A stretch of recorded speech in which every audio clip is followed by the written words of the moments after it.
はい、皆さんこんにちは。柴崎です。2019年明けましておめでとうございます。お正月になりました。ところでね、突然質問なんですけども、このビデオを見てくださっている世界中の方々にお聞きしたいんですね。あなたのお国ではこのお正月をお祝いする何か特別なお料理、そういうものありますか？きっとあると思うね。日本ではその特別なお祝いの料理というのはお雑煮というものがあります。今からね、お雑煮の作り方をやってみたいと思います。では見てくださいね。はい、では早速お雑煮のまずスープ作りからやってみたいと思います。私の地方ではそのスープにまず欠かせないものですね。この里芋です。もうきれいに皮を剥いてあります。ではこれを食べやすいにまず切りますね。この里芋がたくさん入ると美味しいんだよね。手を切らないようにこのくらいの大きさですね。食べやすい。こっちのはもうちょうどいい大きさですので、ではこれを今から煮ていきます。ではお水を入れます。私一人だからこのくらいかな。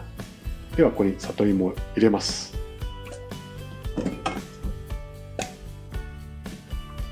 里芋ってね、こう手がちょっと痒くなったりつるつる滑ったりするんだよね。はい、では123、このくらいの数だね。はい、では火にかけてこの里芋を柔らかく煮ていきたいと思います。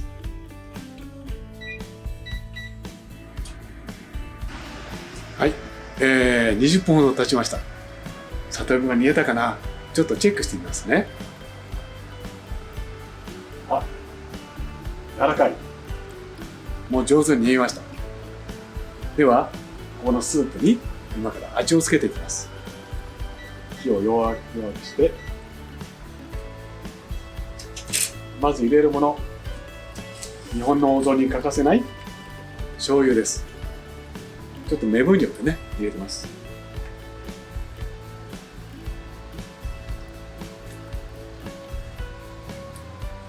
味は地方によって様々ですね。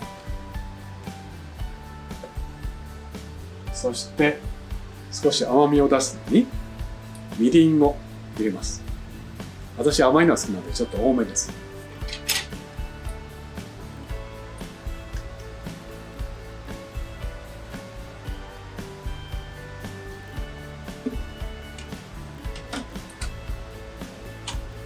そしてここに最後欠かせないものですね。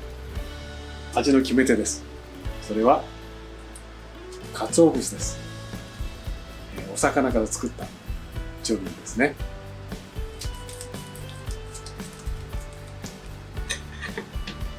入れます。このくらいかな。半分くらいですね。はい、じゃあちょっとね味をテストします。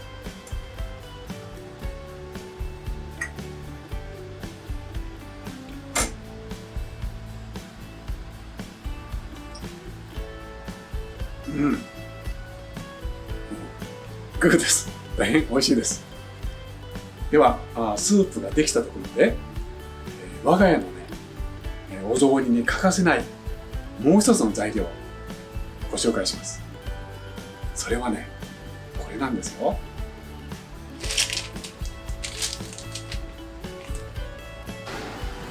ね、外国の方はこれ見て何だろうと思うでしょうけど、これは海苔というものです。しかも特別な海苔です。私のお家の近くのきれいな川で採れた川海苔です。これをね、一緒にお雑煮と食べるというのが私のところのとっても特別なお雑煮なんですね。ではこれを今から焼きます。はい、この海苔はとてもデリケートなものなんですね。焼きすぎるといけないんです。まずあまり焼いてはいけないんですね。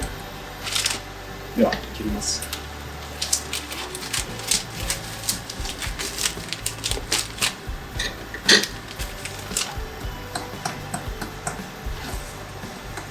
もういいようですね。入れます。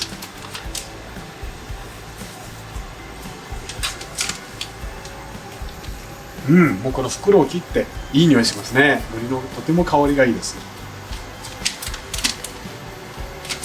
これくらいかな。もう焼きすぎないようにします。黒くて分かりにくいでしょうけど、ここに入ってます。焼きすぎないように注意して、ちょっとですね、手でかけを見ます。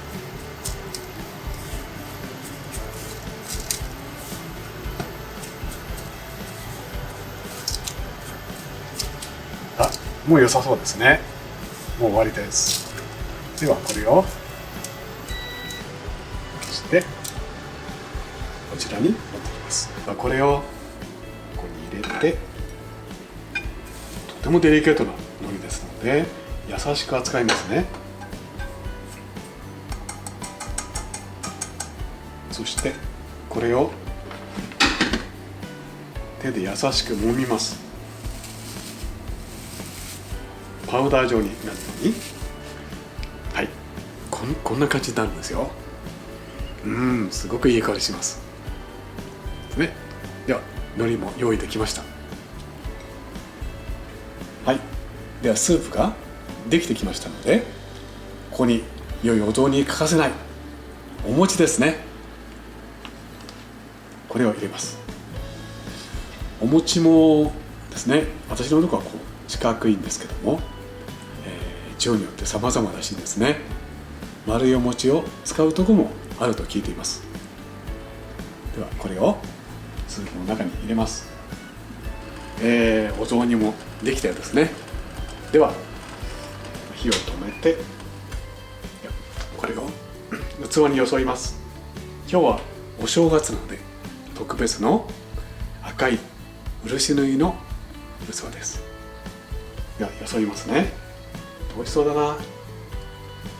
まずお餅を1個と、そして里芋ですね。里芋2個入れよう。そしてスープを少し足して、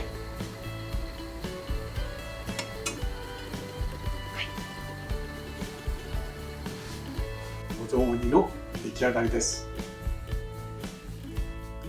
はい、ではお雑煮も出来上がりました。美味しそうでしょ。でね、ここに用意してあるものが、これはおせち料理ですね。私が作りました。カラフルでしょ。鬼しめとかね、いろいろあります。では早速お雑煮はね、温かいうちにいただこうと思います。まずこのもう私のところのスペシャルですね、皮のりをここに入れます。もうパラパラしますね。これをこの辺りにこうやって入れます。とってもシンプルなんですけどね、これが私の我が家のスペシャルなお雑煮です。そしてでは早速いただきますね。お餅と、そしてこのね、里芋入ってます。さあ、もう顔のりのいい香りがします。では皆さんに代わっていただきますね。まずお餅から。お餅大好きなんですよ、僕は。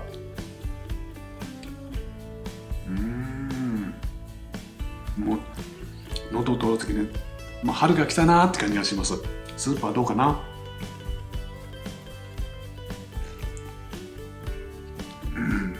ぴったりですね。そして里芋もとても柔らかいです。ほら、お箸ですぐにこう割りますね。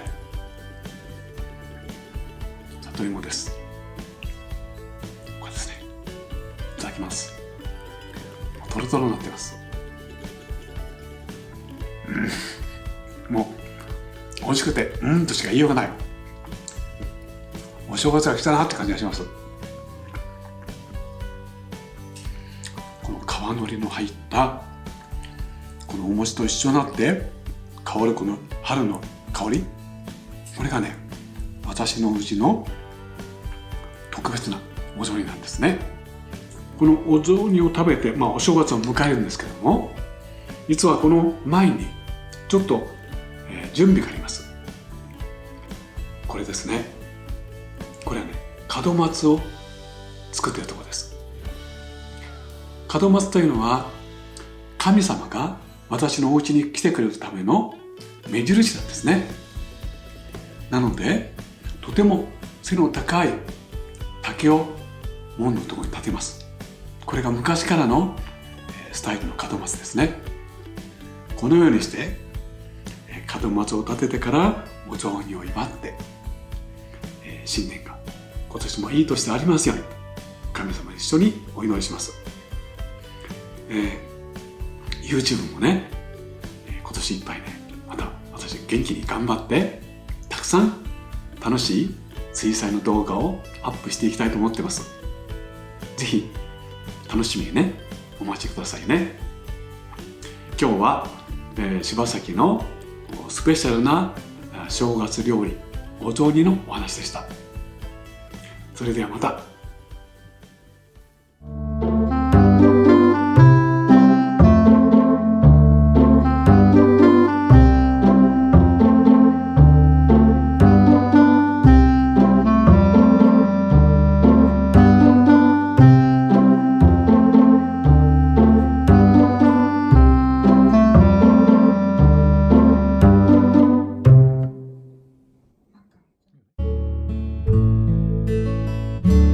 いかがでしたか？チャンネル登録もよろしくお願いします。